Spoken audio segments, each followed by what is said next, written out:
Là, maintenant, je peux répondre peut-être à ta question concernant les bénéfices. C'est ça. Le pardon te libère de la charge. Les amis, est-ce que vous savez que derrière le manque de pardon se trouve beaucoup de maladies? Je parle de maladies physiques. Aujourd'hui, la maladie de ce siècle, c'est le stress. Oui. Beaucoup de gens ont des palpitations. Pourquoi? Parce qu'ils ne savent pas garder leur cœur. C'est vrai. D'où viennent les dépressions?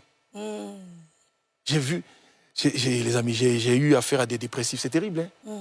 Mais pourquoi elle est devenue dépressive? À cause de l'attitude d'un homme. Il a tellement agi d'une certaine façon qu'à un moment donné, pouf! Parce qu'elle n'a pas réussi à dormir pendant 14 jours. Vous savez, la dépression, au bout de 14 jours, c'est une dépression. Et puis après, tu te retrouves en train de prendre des médicaments. C'est compliqué. Donc, le pardon, les amis, libère. Ça vous libère vous-même. Mais je rappelle aussi que le pardon libère la personne qui a fait du mal. Bien sûr. Mettez-vous toujours dans l'autre sens. Voilà. Il y a des gens, lorsque vous leur pardonnez, ils sont beaucoup plus à l'aise. Je parle de, par exemple, un mari qui est sincère, qui est vraiment venu demander pardon pour ce qu'il a fait.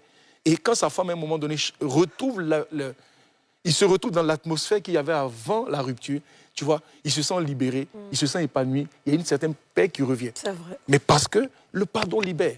C'est vraiment le premier avantage. Tu n'es pas d'accord avec ça? Non, je suis d'accord. Non, moi, je suis d'accord. Je suis entièrement d'accord. En fait, aujourd'hui, l'explication est beaucoup plus profonde. Oui. Parce que la première émission, on parlait que du pardon. Mais là, on comprend bien que ce n'est pas parce qu'une personne te fait du mal.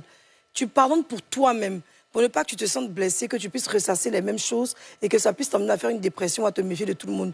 Mais ça n'empêche pas que la personne doit être punie pour son acte. Si, par exemple, la personne t'a, excusez-moi, violé ou t'a fait du mal, tu peux aller porter plainte. Ça, c'est la justice qui va maintenant s'en occuper. Tu ne le fais pas parce que tu en veux à la personne, parce qu'il faut qu'elle soit traitée selon son acte. Mais toi, tu vas pardonner. Ça va pas, peut-être, il y a un traumatisme, on va prier pour que Dieu enlève, mais ça ne va pas t'empêcher de te marier ou de connaître un autre homme. Il faut que tu te libères de ça. C'est bien ça, pasteur, que vous nous dites? Oui, c'est bien ça. Mais je ne veux même pas que tu l'amènes en prison par la colère. Non, ce n'est pas la colère. Il va payer aussi un peu ça. Oui, mais Yasmina, souvent quand tu parles, j'ai l'impression que... Il y a un coup de vengeance. C'est comme le verset que tu as cité la dernière fois.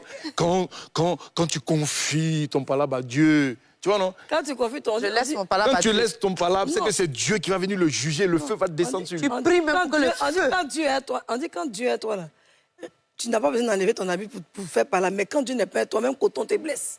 Non, c'est un verset même qui dit si ton ennemi a faim, donne-lui à manger. S'il a soif, donne-lui à boire. C'est comme des charbons ardents. Ah, attends, voilà, c'est ce que j'avais dit, c'est vrai. Donc beaucoup de chrétiens interprètent ça comme Dieu va le tuer. Tu vois, mais c'est tout ça. C'est parce que tu es animé par la colère. C'est vrai. Donc le pardon libère. Mais pas seulement la personne qu'on a blessée. Ça libère aussi la personne qui a blessé. Ça peut le délivrer aussi. Parce que beaucoup de gens tiennent des gens esclaves dans leur cœur. Mais c'est ton atmosphère qui est pourrie. Le matin, tu te lèves, tu es tout joyeux. Mais parce qu'on a dit le nom de la personne, en même temps, tes humeurs changent. Tu n'es pas libre.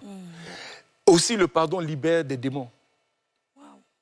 Le pardon, les amis, empêche les démons de rentrer dans vos cœurs. J'ai encore une histoire à raconter, je peux? Oui, vas-y.